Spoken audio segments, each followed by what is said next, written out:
Vamos falar sobre coisas legais. Caipirinha, CSS, tudo a ver, muito bom. Para quem não me conhece, eu sou Andréa Zambrana.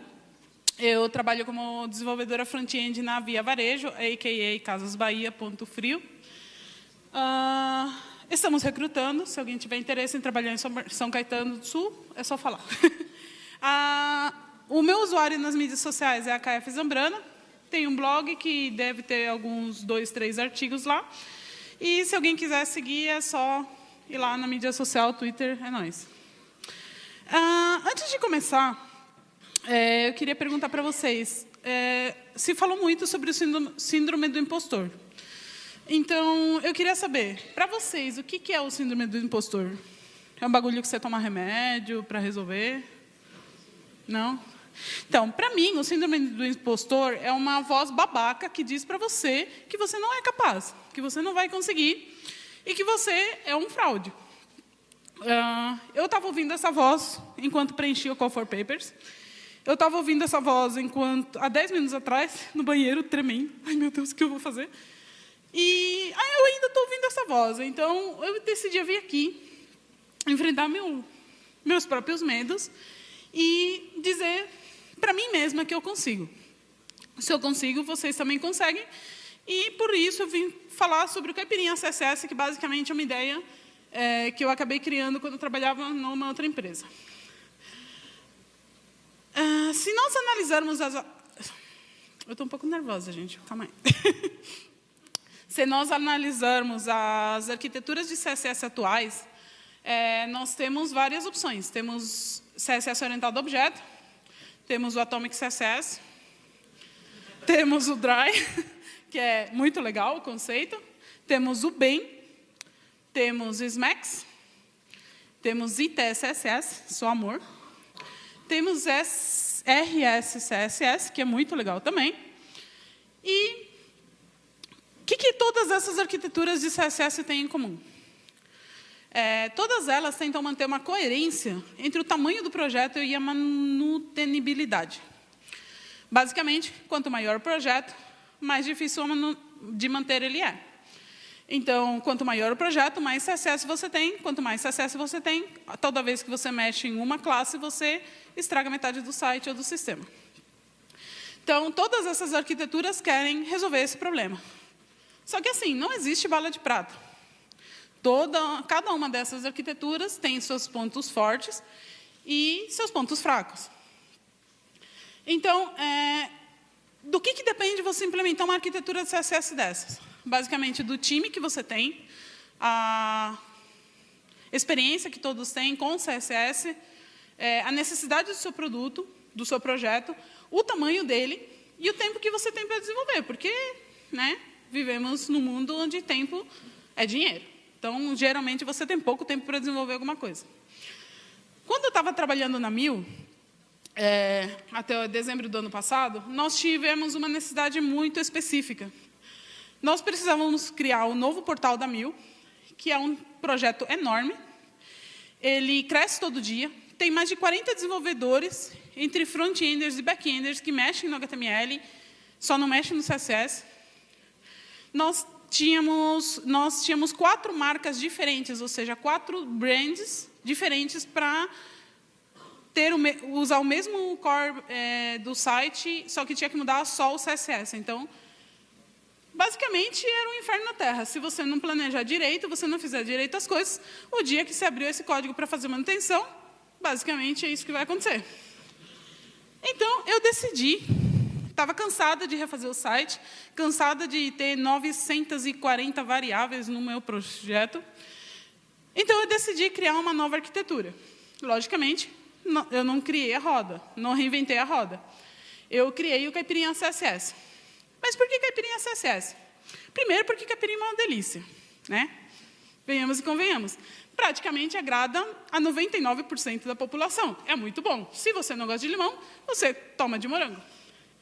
Ela é bem brasileira, e eu queria uma coisa muito brasileira. Porque todas essas arquiteturas que você vê por aí, é a galera de fora que criou, é Yahoo, é Twitter, é assim por diante. E é muito legal, mas eu queria uma coisa brasileira. Como a gente é divertido, alegre. E eu queria que ela representasse exatamente o tipo de arquitetura que eu estava criando, que basicamente é flexibilidade. Aqui vocês podem ver que tem 7, 8 caipirinhas diferentes. Eu duvido que vai ter uma que vocês não vão gostar. Então, a ideia dessa arquitetura é justamente ter flexibilidade. Basicamente, se a gente for fazer uma caipirinha, nós vamos pegar limão, vamos pegar açúcar, vamos pegar pinga e vamos fazer uma caipirinha. Ah, mas eu não gosto de pinga, então vou usar cachaça. Ah, mas eu não gosto de açúcar porque eu estou de dieta, então vou usar adoçante. Ah, mas eu não gosto de álcool. Faz ela sem álcool, não tem problema. Basicamente, você pode usar qualquer tipo de fruta e qualquer tipo de bebida alcoólica ou água com gás se você não beber bebidas alcoólicas. Você vai ter uma caipirinha sem álcool. Logicamente, agrada praticamente todo mundo. E o caipirinha CSS procura exatamente isso, agradar a maior parte dos projetos possíveis. Então, qual que é o ingrediente principal do caipirinha CSS? É pegar ingredientes legais de outras arquiteturas, porque eu não vou reinventar a roda, muita gente já fez testes. Eu vou pegar esses ingredientes, misturar e fazer uma coisa que agrade e atenda a todo mundo, ou pelo menos a maior parte dos projetos. Os princípios básicos dessa arquitetura são Atomic Design, porque Atomic CSS sucks. Atomic Design para fazer a separação dos componentes. Então, quem aqui não conhece Atomic Design? Ok, são pouquíssimas pessoas. Vamos lá. Nós temos, basicamente, átomos, nós temos moléculas, nós temos organismos, templates e páginas. Com o caipirinha CSS, você vai ter praticamente a mesma estrutura. Você vai ter os elementos, que são os elementos HTML, elementos únicos, indivisíveis. Nós vamos ter os componentes, que vão ser as moléculas, e, finalmente, os grandes componentes, que vão ser os nossos organismos. Nós vamos pegar o triângulo invertido do TCSS, que utiliza a estrutura de camadas, quanto mais abrangente para mais específica. E nós vamos pegar esses 3 princípios e criar a nossa estrutura de pastas. Basicamente, a estrutura de pastas vai ficar quase igual ao que o TCSS propõe. A única diferença é que, em vez de termos os trumps, que seriam as gambiartes, nós vamos ter templates e páginas. Né? Não as gambiarras. Basicamente, nós vamos utilizar namespaces e prefixos para modificar os nossos componentes, para separar as responsabilidades, porque, de repente, você precisa de uma classe para usar só para o JavaScript por algum motivo X. Então, você vai ter que saber que aquela classe não pode ter layout. Então, você usa o prefixo como has, is, ou o de objeto, ou c de component, para especificar para o próximo front-end que for mexer, que aquilo não é para colocar layout. É basicamente a mesma ideia do status do Smack CSS.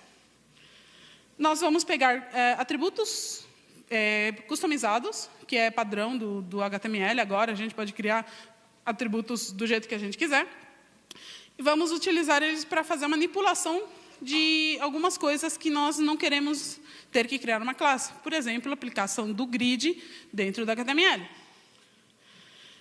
E nós vamos escolher uma metodologia de nomenclatura. Ela pode ser BEM, pode ser SMAX, pode ser RS CSS, pode ser Bom Senso, pode ser o que você gostar, porque, basicamente, pode utilizar qualquer tipo de nomenclatura. E o mais legal desse tipo de arquitetura, né, que eu propus, na verdade, na minha, isso está em produção, funciona, é que você pode tirar e colocar ingredientes de acordo com a necessidade do seu projeto. Tudo vai depender do critério do seu time, da necessidade e do tempo que você vai ter para desenvolver. Logicamente, você não vai utilizar essa arquitetura enorme para um site de 4 páginas, óbvio. Você vai utilizar isso para um projeto de tamanho médio para cima. E a melhor parte, para quem curte React, ou essas novas framers de JavaScript, você pode pegar e utilizar, primeiro, qualquer preprocessador. Quem não gostar de Sass, usa Less. Quem não gostar de Less, usa Stylus. Quem não gostar de nenhum deles, usa PostCSS. Não tem problema nenhum, não está atrelado a nada. E, se você quiser, você pode utilizar CSS módulos, ou qualquer similar. Porque, basicamente, nós tínhamos o nosso triângulo aqui bonitinho. Nós arrancamos toda a ponta do triângulo e colocamos diretamente no componente. Aí você faz seu CSS inline bonitinho do seu React ou Framework e você vai ficar muito feliz. Meu tempo acabou e minha talk também. Muito obrigada.